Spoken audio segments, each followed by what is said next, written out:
Gold, trusted gold buyers. మీరు తాకట్టు పెట్టిన బంగారాన్ని విడిపించి ఈ రోజు ఉన్న మార్కెట్ ధరకు కొనబడను. హలో, నేనమ్మా లత. ఏమిటి బాబాయ్? నీకు గుడ్ న్యూస్. భార్గవ ఈవేళ విడుదలవుతున్నాడు.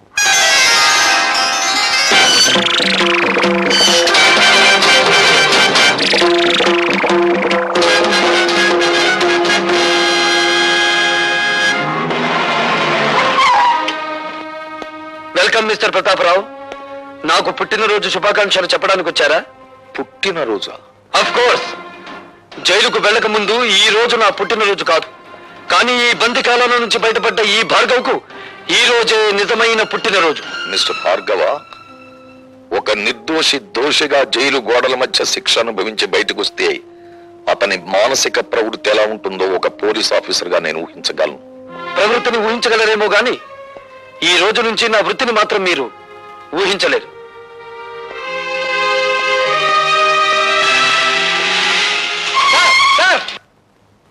Sir, good morning sir. ఈ రోజే కదా మా భార్గవ్ రిలీజ్ అయింది. భార్గవ రిలీజ్ అయి వెళ్లిపోవడం కూడా జరిగింది. ఏడు బాబాయ్ నువ్వు అనేది? భార్గవ వెళ్ళిపోయాడా? ఎటు వెళ్ళాడు సార్? భార్గవ ఆవేశంలో ఉన్నాడు. ఆవేశంలో ఉన్నవాడు ఏ దిక్కుకు వెళ్తాడో ఎవరు చెప్పగలరు? ఎక్కవే నువ్వు ఎక్కువ. వాడెవడో జైలు నుంచి వస్తున్నాడని మమ్మల్ని పుట్టింటి పంపించేస్తారటండి.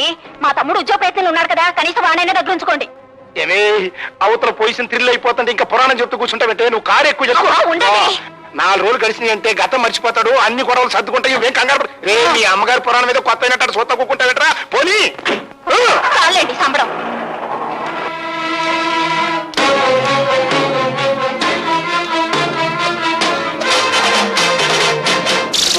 అందరినీ పంపించేశావా? పంపించేశాను. పిచ్చిగాడిదే, నిన్ను చంపితే సాక్ష్యం కూడా లేకుండా చేసుకున్నావు కదరా. నన్ను చెప్తావా? అమ్మో, ఎవడైనా ఎవరి నుంచి అయినా తప్పించుకోవచ్చు కానీ ఈ భార్గవరాముడి చేతుల్లో నుంచి తప్పించుకోలేరురా. నేను నీ పాలిటి మృత్యు దేవత. నన్ను చంపి చేయకండి బాబు, క్షమించండి. క్షమిస్తాను. విధ్వంసకాండ పూర్తయ్యాక విశ్రమిస్తాను.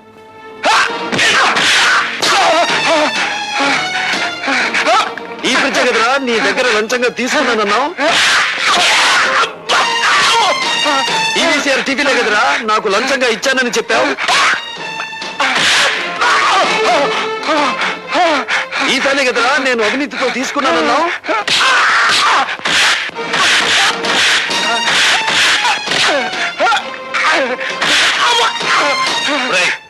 డీసీపీ ఫోన్ చేసి నేను నిన్ను కొట్టానని చెప్పి వద్దులండి చెప్పింది చెయ్యి.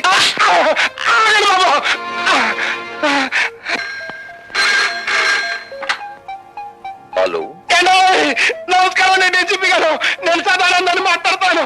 ఆ భార్గవ్ గారు నా ఇంటి మీద పడి నన్ను తుక్కురాజుకుంటాడండి. షటప్. ఇంతకు ముందు కూడా ఇలాగే అబద్ధాలాడి అతన్ని జైలు పాలు చేశారు. ఇంకెప్పుడు ఇలాంటి తప్పుడు రిపోర్ట్లు ఇవ్వకండి. ఏమన్నాడు? నమ్మట్లేదండి. కరెక్ట్, నమ్మడు కాబట్టే ప్రతిరోజు వచ్చి నిన్ను తన్ని పెడతాను. రోజున? అవును. వినపెట్టింది.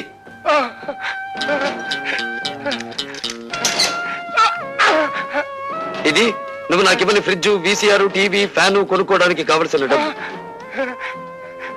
ఇది ఇంటర్లుడిలా నిన్ను ఇంటికొచ్చి కొట్టిపోవడానికి మోటార్ సైకిల్ కొనుక్కోవడానికి కావలసిన డబ్బు. మా అల్లుడికి మా అమ్మాయికే గొలుసుకొని పెట్టలేదండి. అలాగా? ఏ అమాయకురాల్ని మోసం చేసి కేసులో నన్ను ఇరికించావు, ఆ పిచ్చి కూతురికి డైమండ్ నెక్లెస్ కొనుక్కోవడానికి కావలసిన డబ్బు. ఎలా ఉంది మన థ్రిల్? అసలు థ్రిల్ అంటే ఎట్టుంటుందని ఇప్పుడే తెలిసిందండి. వస్తా. మీకంటే బంజిపోట్లేనివ్వండి బాబు. అన్నయ్యడండి? ఊరంతా వెతికండి, ఎక్కడ కనిపించలేదు. కనిపించలేదా? అసలు జైలు నుంచి విడుదలయ్యాడా? అయ్యాను. నేను విడుదలవటమే కాదమ్మా, చట్టం గొడుగులో న్యాయం ముసుగులో బందీగా ఉన్న ఈ వ్యవస్థకు గుణపాఠం చెప్పబోతున్నాను.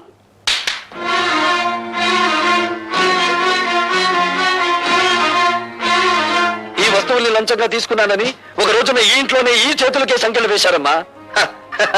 అవే వస్తువులు ఇప్పుడు దౌర్జన్యంగా తెచ్చాను. అడిగే దమ్మున్నవాడు లేడు, ఎక్కడ పని ప్రశ్నించే హక్కున్నవాడు లేడు. హక్కున్న వాళ్ళ మేమున్నాను రా. నువ్వు చెడిపోయి తీసుకొచ్చిన ఈ వస్తువులన్నీ స్వీకరించడానికి మేము సిద్ధంగా లేవు. నువ్వు వట్టి బోడా శంకరుడివిరా. ఇన్నేళ్ల నుంచి ఆటో నడుపుతున్నా నువ్వు నీ భార్య మెడలో చిన్న బంగారు గొలుసైనా చేయించగలిగావా? నేను చూడు, జైలు నుంచి బయటపడ్డ కొన్ని గంటలు తిరగకుండా నా చెల్లెలికి కొన్ని వేలు విలువ చేసే బంగారపు నెక్లెస్ తీసుకొచ్చాను, ఈ ఖరీదైన సామాన్లు తెచ్చాను. ఇంకా అన్నయ్య ఇవన్నీ ఎక్కడివి? నిజం చెప్పాలంటే దోపిడి, అబద్ధం చెప్పాలంటే ఏ ఆగిపోయారే? చెప్పండి. అబద్ధాలు చెప్పడంలో మీరు ఆడితేరిపోయారు కదా. ఒకసారి జైలుకి వెళ్ళి వచ్చిన వాడిని కదా, అనుభవం పెరిగింది. ఇంకా మీ బుద్ధి పెడత్రోలు పట్టకముందే దాన్ని సక్రమ మార్గంలో పెట్టాలి. పదండి. లత, ఏమిటిది? మీరు రాకపోతే నా మీద ఒట్టే. పదండి. హలో రాభాగ్వ, కూర్చో. సిడాం. ఎందుకో రమ్మన్నారట? ఉద్యోగం కోసం నిన్న ఒకసారి ఇంటర్వ్యూ చేశాను, మరొకసారి ఇంటర్వ్యూ చేయాలని రమ్మన్నాను. నేను ఇంటర్వ్యూలకు వెళ్ళకూడదని నిర్ణయించుకున్నాను. ఈ ఇంటర్వ్యూ ఉద్యోగం కోసం కాదు భార్గవ, నీ జీవిత భాగస్వామిని ఎంచుకోవడం కోసం. అంటే మా అన్నయ్య కూతురు లతను నీకిచ్చి వివాహం చేయాలని పెద్దలు నిర్ణయించారు. ఈ పెళ్లికి భార్గవ ఇష్టపడటం లేదు. భార్గవ, నీ సమాధానం అనాలోచితంగానో ఆవేశంగానో చెప్పింది కాదు. సునీతపు త్రాసులో బంగారం తూచినట్టు తూచి నిర్ణయించుకున్నది. భార్గవ, నువ్వు తీసుకున్న నిర్ణయానికి నీ బంగారు భవిష్యత్తు ఏమవుతుందో ఆలోచించావా? బాగుపడుతుంది. భార్గవ, అవును సార్, లత తండ్రి దగ్గర ఉద్యోగిగా పనిచేస్తూ నేను లంచగొండిగా అరెస్ట్ అయ్యాను. లత పిన్న తండ్రి నన్ను కోర్టు నుంచి జైలుకి తీసుకెళ్లాడు. సంఖ్యలు వేసిన ఆ చేతులు ఈ కాళ్ళు కడిగి కన్యాదానం చేయించగలవా? అంటే మేము నిన్ను కాపాడలేకపోయినందుకు దాని జీవితాన్ని నాశనం చేస్తావా? లేదు, నా జీవితాన్ని నాశనం చేసుకోవడానికి సిద్ధపడ్డాను. నేను ఎక్కి వెళ్ళాలనుకున్నది పూలరథమైతే లతను నిస్సందేహంగా నాతో తీసుకెళ్లేవాడిని. కానీ నేను నడవబోయేది ముళ్ళకంచం మీద. లతను అందుకే నాతో తీసుకెళ్లలేకపోతున్నాను. నీ నిర్ణయం నువ్వు తీసుకుంటే నేనేం కావాలి? మరో మనిషిని పెళ్లి చేసుకో. మరో మనిషిని పెళ్లి చేసుకోవాలా? ఎంత తేలిక అన్నావు భార్గవ. నువ్వు నా శ్రేయస్ కోరే చెప్తున్నావా? నీ శ్రేయస్సు కోరుకోకపోతే వెంటనే నేను పెళ్లి చేసుకునేవాడిని. నిన్ను నీ ఆస్తిని ఇష్టం వచ్చినంత వరకు అనుభవించి నా దారిని నేను వెళ్లి కసి తీర్చుకునేవాడిని. ఎవరి మీద నీ కసి? సమాజం అంటూ ఉంటే నేను అందులో భాగస్తుణ్ణి, సంఘం అంటూ ఉంటే నేను అందులో ఒకణ్ణి. అందుకే వ్యక్తిగతమైన కక్ష పెంచుకున్నాను. నా భవిష్యత్తుని, నా తండ్రి ప్రగతిని నాశనం చేసిన ఆ రాజశేఖరం మీద పగ తీర్చుకుంటాను.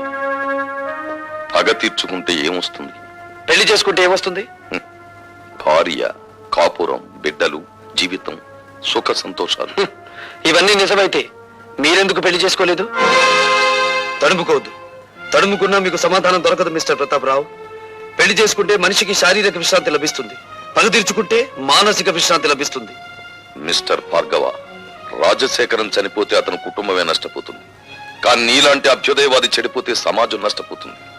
సమాజానికి అవసరమయ్యే నీలాంటి వ్యక్తులు దేశ ప్రగతికి అడ్డుపడకూడదు. ఇప్పుడు నాకు దేశం కంటే ముందు తండ్రి ఆత్మశాంతి ముఖ్యం. దానికోసం ఏదైనా చేస్తాను. అదే ఆఖరి మాట. కొత్త జీవితానికి మొదటి మాట.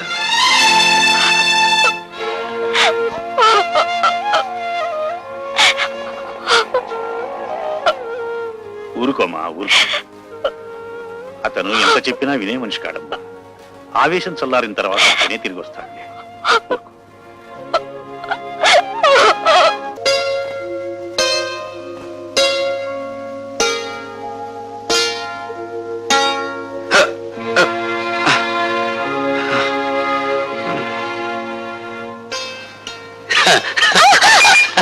ఊరుకో. ఏమిటిది? రోజా డార్లింగ్, ఇంకా చూపుల దగ్గరే ఉన్నావా? చా చా చా చా చా చా. ఏమీ బాగోలేదు. కమాన్. వదలండి భార్గవ. ఇదే పని నేను చేశానని కోపంతో నా చెంప పగలగొట్టారా? నేనలా మీ మీద చేయి చేసుకోలేను. అందుకే నేను మీకు నమస్కారం చేస్తున్నాను. మీరు వెళ్ళిపోండి. రాజశేఖర్ మీద కక్ష సాధించాలనుకుంటే ఇలా కాదు. ఆ పని మీరు చేస్తానంటే నేను సాయపడతాను. రాజశేఖరం మీద నీకెందుకు పగ? ఆ పరమ నీచుడే మా నాన్నగారు చనిపోవడానికి బాధ్యుడు. నీ తండ్రి పేరు? జనార్దన్ రావు. రోజా, మీ నాన్నను అడ్డం పెట్టుకుని ఏ వ్యక్తిని రాజశేఖరం హంతకుని చేశాడో ఆ ఠాగూర్ నా కన్న తండ్రి. అవును రోజా, ఆయన జైల్లో చనిపోయే ముందు జనార్దన్ రావు కూతురు ఎక్కడున్నా వెతికి ఆమెకింత మేలు చేయమని కోరాడు. మేలా? ఆ పని నువ్వు చేయలేవు. అది అనుకున్నంత సులభము కాదా. నా జీవితం నాశనమైంది. నా మేలు కోరితే రాజశేఖర్ మీద పగ సాధించు. ఈ అభాగ్యురాలు నీకు రుణపడి ఉంటుంది. వాడు ఎంత చూసి నీ తండ్రి ఆత్మకు శాంతి కలిగిస్తాను.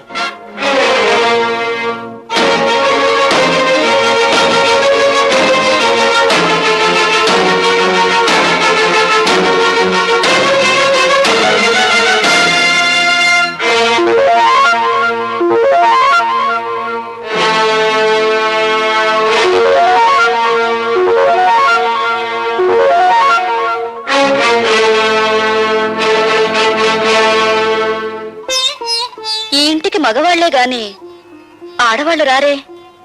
ఇంతకీ ఎవరు మీరు? నీలా తీగిన గాలిపటాన్ని కాదు, నీలా ఇంగిలి విస్తరాకుని కాదు. ఉపమానాలు విసురుతున్నారు. మీరు రచయిత్రా?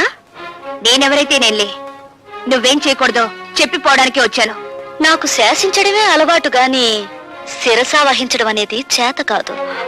ఆ పొగరే నీ కళ్ళు నీ నెత్తి మీదకి వచ్చేలా చేసింది. నెత్తి మీద మా కళ్ళు లేకపోతే ఆకలి పెంచుకుంటూ వచ్చే రసికులందరూ మా కాళ్ళు పట్టుకోరుగా. నువ్వు ఆడదానివా, ఆడించేదానివా? ఆటలు ఆడిస్తాను, రాగాలు తీయిస్తాను, నవ్వులు నవ్విస్తాను. ఏడవకుండా ఇతరుల్ని ఏడిపించగలవు కూడా. అవునా? నువ్వు ఒట్టి రచయిత్రవే అనుకున్నాను. శూర్పణఖలా ఉన్నావే. కాదు, రాముణ్ణి ప్రేమతో కోరుకుంటున్న సీతను నేను, కామంతో దోచుకోవాలనుకుంటున్న శూర్పణఖవి నువ్వు. నా మీదంత నింద వేస్తున్నావే. నీకేం ద్రోహం చేశాను? ప్రేమ పెళ్లి అనే పదాలకు అర్థం తెలుసుకుంటే నువ్వు నాకేం ద్రోహం చేశావో నీకే తెలుస్తుంది. ప్రేమ ప్రేమ అనే పదానికి అన్నప్రాసన రోజునే నీళ్లు వదులుకున్నాను. పెళ్లి అనే మాటకి అక్షాభ్యాసం నాడే అర్థం మర్చిపోయాను. శీలాన్ని సమర్థబంతిలోనే చుట్టి వీధిలోకి విసిరిపారేశాను. అవేమీ ఇక్కడ దొరకవు. సుఖం భోగం అనే రెండు మాత్రమే ఇక్కడ దొరుకుతాయి. మీ చేతుల్లో చిక్కుకున్న విలాస పురుషుల భార్యల కన్నీళ్లు దొరకవా ఇక్కడ? మీరు భార్గవ భార్య? ఆ అదృష్టానికి నువ్వే దూరం చేస్తున్నావు. చూడండి, భార్యకు భర్త మీదే అధికారం ఉంటుంది, కానీ విలయానికి ఊళ్ళో వాళ్ళందరి భర్తల మీద అధికారం ఉంటుంది. షరాప్! కోపం దేనికి? ఇంకా పెళ్ళవకుండానే ఆయన మీద నువ్వు అధికారం చేయాలనుకుంటే నా పక్కదాకా వచ్చాడే, మరి నేనెంత అధికారం చెలాయించాలి? విలయాలకి ప్రేమ విలువ తెలీదు. గుప్పెడు మల్లెపూలతో, అప్పు తెచ్చుకున్న నవ్వులతో, దాచిపెట్టుకున్న వయసుతో మగవాణ్ణి సొంతం చేసుకోవాలని చూస్తారే గాని గుప్పెడు మనసుతో కాదు. ఆ మనసు నాకుంది. ప్రేమించిన వాడు దూరం అయినప్పుడు ఆ మనసు పడే తపన, ఆవేశాన్ని ఈ ప్రపంచంలో ఏ శక్తి ఏమి చేయలేదు. నువ్వెంత అమ్ముడు పోయే ఆడదానివి. భగవంతుడా, జైల్లో రాక్షసు లాంటి మనుషుల మధ్య బ్రతికొచ్చిన మా అన్నయ్య మానవత్వాన్ని మర్చిపోయేలా ఉన్నాడు. మళ్ళీ మంచి మనిషి కావాలని దీవించు స్వామి.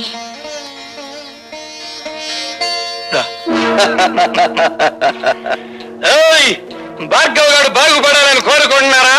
ఆయన మేం బాగు చేస్తాం. ఏడున్నాడో కొంచెం వివరంగా చెప్పండి. ఎవరు మీరు? ఖాళీగా ఉన్నప్పుడు కళ్ళు, రెచ్చిపోయినప్పుడు రక్తం తాగేవాళ్ళం. అంతేకాదు, శీలాలు దొయటం మా హాబీ. ఒళ్ళగా ఉంది. చూడు, భార్గవ్ ఎక్కడున్నాడో చెబితే నష్టపోయేది మీరే నా చోటలా. సమట్లంటున్నాడు అన్నాడా? బ్యాటరీ మంచి పవర్ లో ఉన్నట్టుంది. కొడుకుని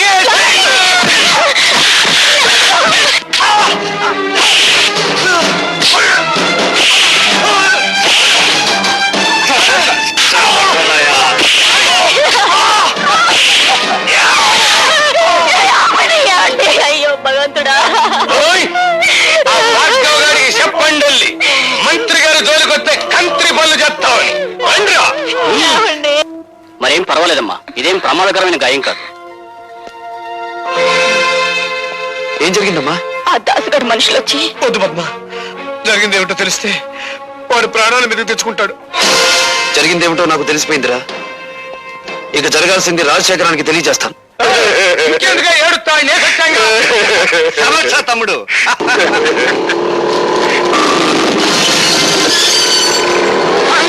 వాడు పోట్లకి బుసలు కొట్టుకుంటూ వచ్చేస్తున్నాడు. దాసు, వాడు లోపలికి రాకుండా ఒళ్ళు హోలంచే తమ్ముడు.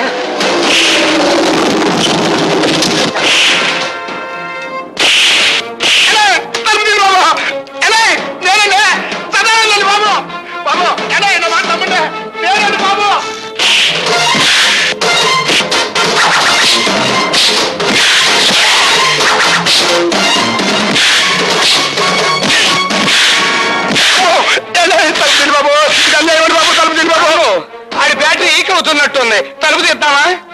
తలుపు తీస్తే అనవసరంగా భార్గవ్ గారిని మనం చంపాల్సి వస్తుంది. శవ రాజకీయమా?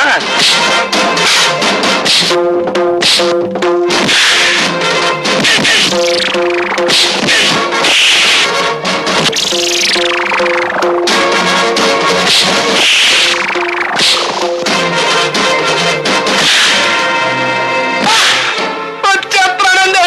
అమ్మో!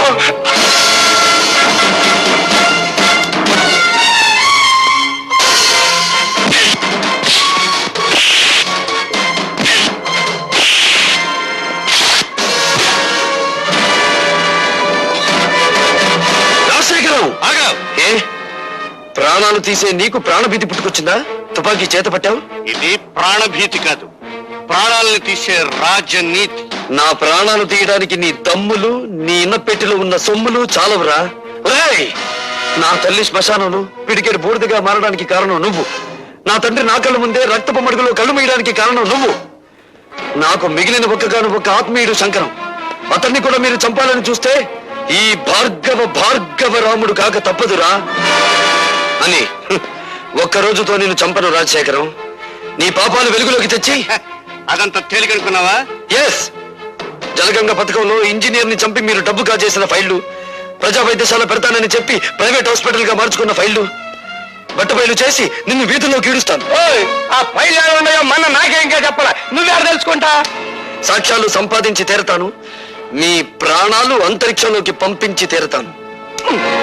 అన్నో తమ్ముడు, ఆ భార్గవ్ గారి చేతికి సాక్ష్యాలు దక్కడానికి వీల్లేదు. సదానందంతో చెప్పి గొడవల్లో ఉన్న ఇనుము సిమెంట్ ఊరు దాటించు. వాడు ఎలా సాధిస్తాడో నేను చూస్తాను. అట్లాగే.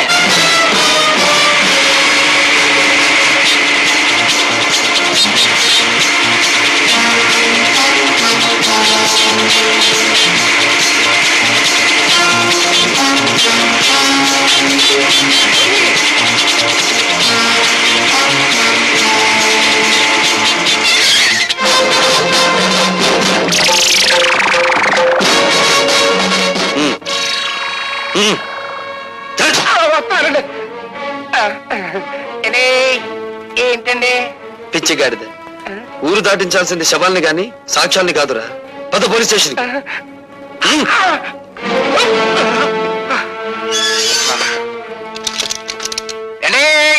ఇదేం బాగాలేదండి. నోర్మై, నన్ను సెల్లో మూసేసి నోరు మూయమంటారేటండి? ఎంత తిరిగి నేను ఎప్పుడు చూడలేదండి.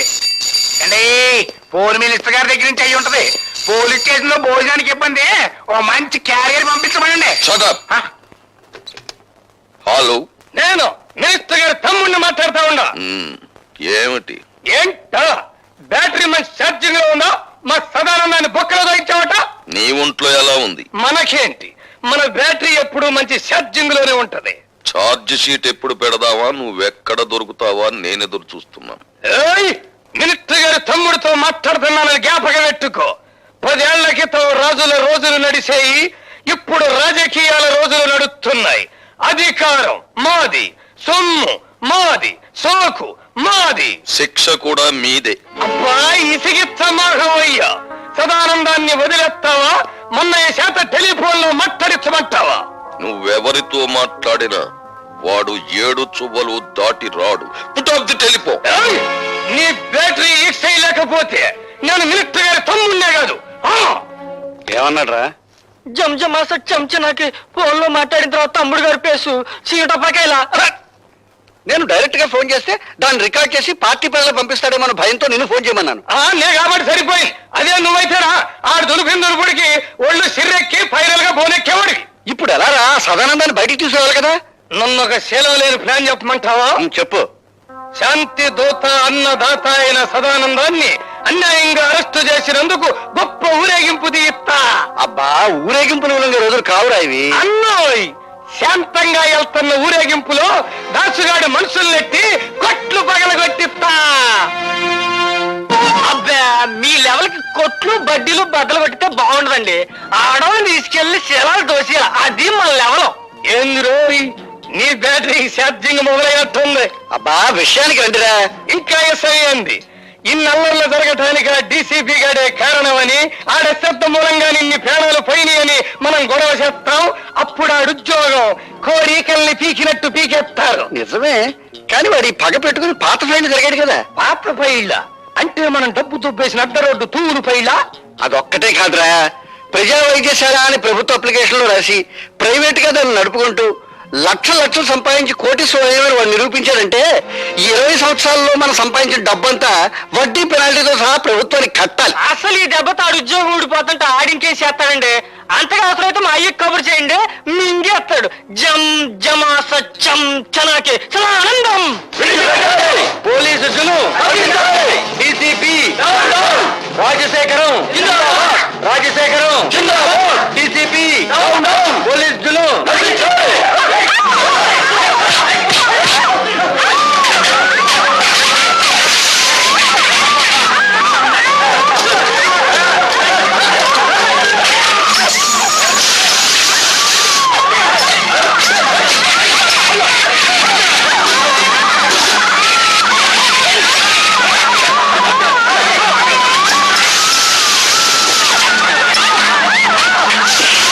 చెప్పమంటే ఏం చెప్పను, నా గుండెల్లో ఆవేదన రగిలిపోతుంది, నా బిడ్డలకి అన్యాయం జరిగిపోతుంది, నా ప్రజలకి ఆకలి మిగిలిపోతుంది. ఊరుకోవడం ఇప్పుడే అడిగితే ఏం లాభం? పోయిన శీలాలు ప్రాణాలు తిరిగి వస్తాయా? ఇదిగోండి, దీనికంతటికి కారణం ఆ డీసీపీ గారే. పాలకంటే స్వచ్ఛమైన మా సదానందాన్ని మూసేశాడు. అది గట్టిగా రాయండి.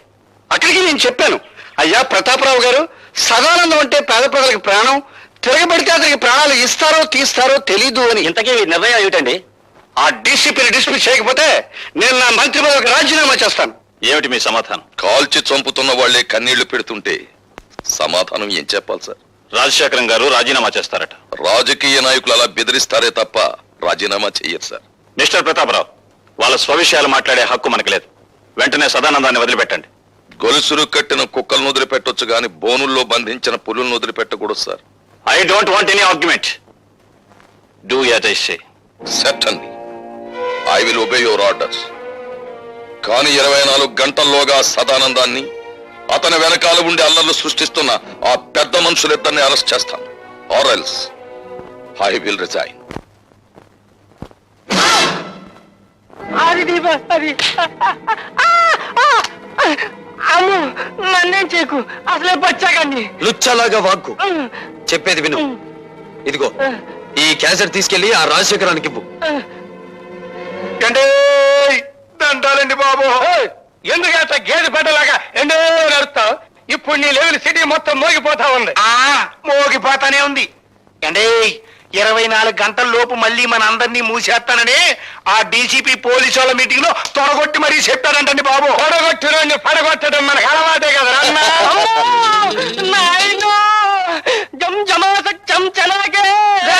ఎరుగుతలకు ఎసయ్యాడు చెప్పండి బాబు. ఈడిట ఏడిచాడంటే నట్టింటో గుడ్ల కోపు కూసినట్టే, ఎవడి ప్రాణాల్లో నెట్ట నిలువునా లేచిపోయినట్టే. అమ్మో, తిరిగి అయిపోకవయ్యా, వాళ్ళు జిల్లిమంటుందే. అబ్బా విషయం ఎవడో చెప్పరా, అసలు మన రోజులు బాగలేవు. ఆ భార్గవ్ గారు నన్ను బచ్చా ఆడుకున్నట్టు ఆడుకుని ఈ క్యాసెట్ మీకు చూపించమన్నాయండి.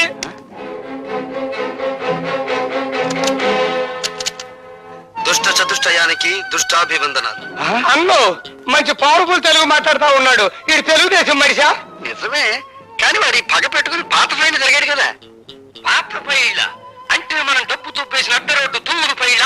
అదొక్కటే కాదురా, ప్రజా వైద్యశాల అని ప్రభుత్వ అప్లికేషన్ లో రాసి ప్రైవేట్ గా దాన్ని నడుపుకుంటూ లక్షలు సంపాదించి కోటీశ్వరుడు వాడు నిరూపించాడంటే ఈ 20 సంవత్సరాల్లో మనం సంపాదించిన డబ్బంతా వడ్డీ పెనాల్టీతో సహా ప్రభుత్వానికి కట్టాలి. చూశారుగా, డీసీపీ ప్రతాపరావు మిమ్మల్ని పట్టుకోవడానికి 24 గంటలు టైం అడిగాను, కానీ నేను 12 గంటలు మాత్రమే మీకు టైం ఇస్తున్నాను. మీకు మీరుగా మీ నేరాలన్నీ అంగీకరించకపోతే ఈ క్యాసెట్ పోలీస్ స్టేషన్ లో ఉంటుంది.